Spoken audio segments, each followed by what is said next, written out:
So here's the situation.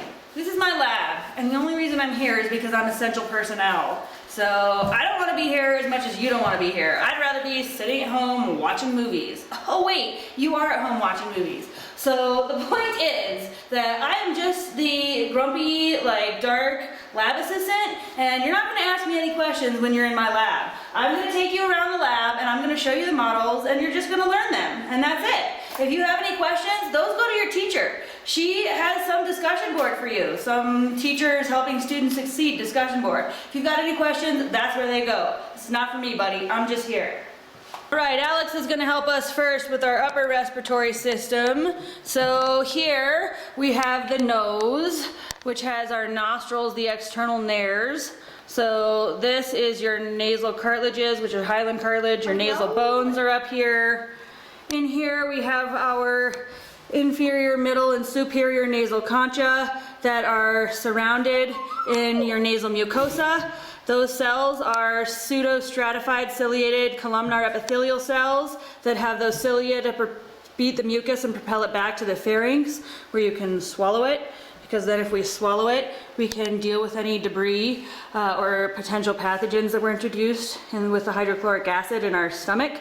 So that's that. Here's your hard palate here. These are the palatine processes of your maxillary bones, and your palatine bones back here make up your hard palate. This is, back here, this is your soft palate, and attached to that is your uvula. When you swallow, your uvula lifts and blocks your nasopharynx, and your epiglottis is going to flop down over your laryngopharynx so that food goes from your pharynx into your esophagus. So from your nasal cavity, air goes into your nasopharynx, and then it will continue down through the oro and laryngopharynx. From the pharynx, we're going to move into the larynx. This is the larynx. From the larynx, we're going to move into the trachea.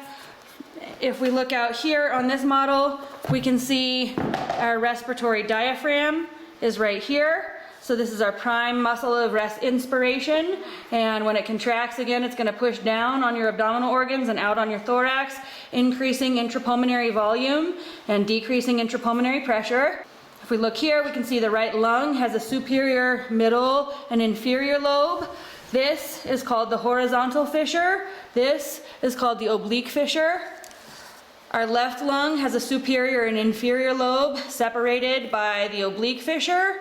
This is the cardiac notch that the left lung has to accommodate the heart. So what else do we have? If we look inside the lungs, then we can see this is our bronchial tree. So our trachea is going to branch into a right main bronchus and a left main bronchus. The right lung has 3 lobes. So we have a superior, middle, and inferior lobar bronchus. The left lung has 2 lobes, so we have a superior and an inferior lobar bronchus. So you can see the superior lobar bronchus is going to split into segmental bronchi that are going to serve different segments of the superior lobe. The inferior lobar bronchus is going to branch into segmental bronchi that serve different segments of each of the different segments of the inferior lobe. So here we can see is the respiratory diaphragm. It's a huge muscle that separates your thoracic cavity from your abdominal pelvic cavity, and those are the structures that we can see on Alex. Okay, this is Babs, and she's going to help demonstrate all of our lower respiratory structures. This is the hyoid bone. This is the larynx. This is the thyroid cartilage of the larynx. This is the thyroid. This is the trachea. We can see here our right lung with our superior, middle, and inferior lobes. This is the horizontal fissure. This is the oblique fissure. This is our left lung with superior and inferior lobes separated by the oblique fissure. Here's the cardiac notch. What I like about this model is it shows us our pulmonary circulation. So if you remember, the pulmonary trunk is going to take our deoxygenated blood away to our left and right pulmonary arteries that are going to go off and have oxygen and nutrient and gas exchange. So these then are our pulmonary veins that are bringing our oxygenated blood back to the systemic circuit.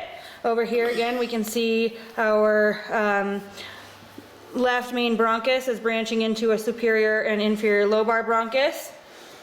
And what else do we need to identify? What? This is where a baby grows. That is not where a baby grows. That is where we breathe. Okay, so here's our trachea, which branches into the left and right main bronchi. And then our left main bronchus branches into an inferior lobar bronchus and a superior lobar bronchus. From there we branch into segmental bronchi that get smaller and smaller. Over here's our right main bronchus, and from here we'll branch into superior, middle, and inferior lobar bronchi. Our bronchial tree model has probably been moved by that guy. Okay, so here's a model of the bronchial tree.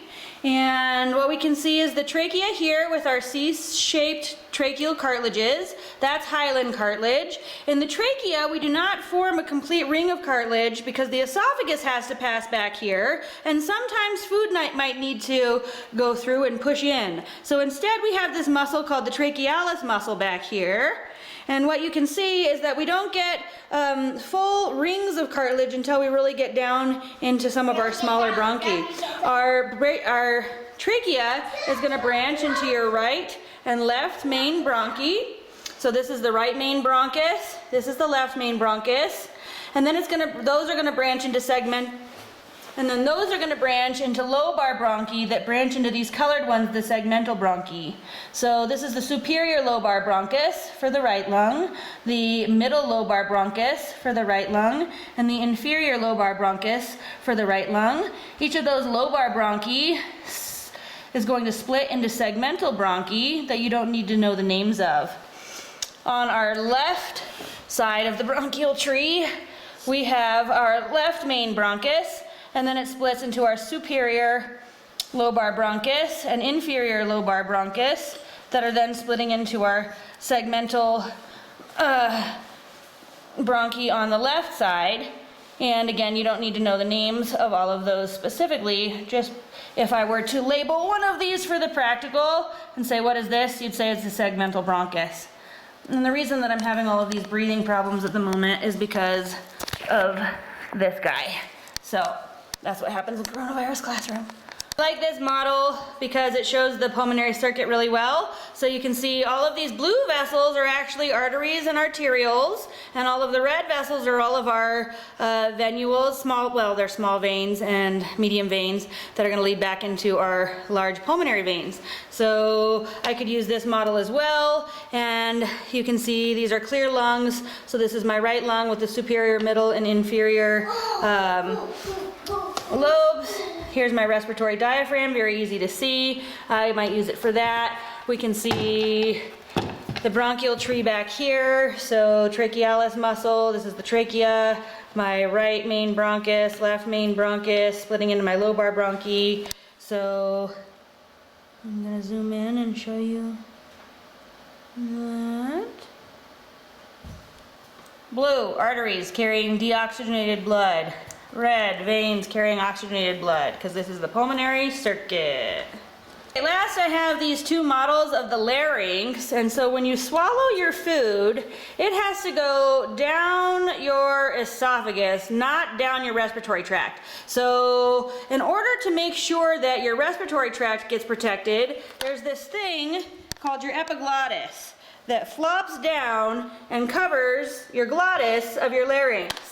So the epiglottis here doesn't move, but this is it. And so when you swallow food, the epiglottis flops down and covers this hole. So what can we see in each of these models? Again, here's the hyoid bone.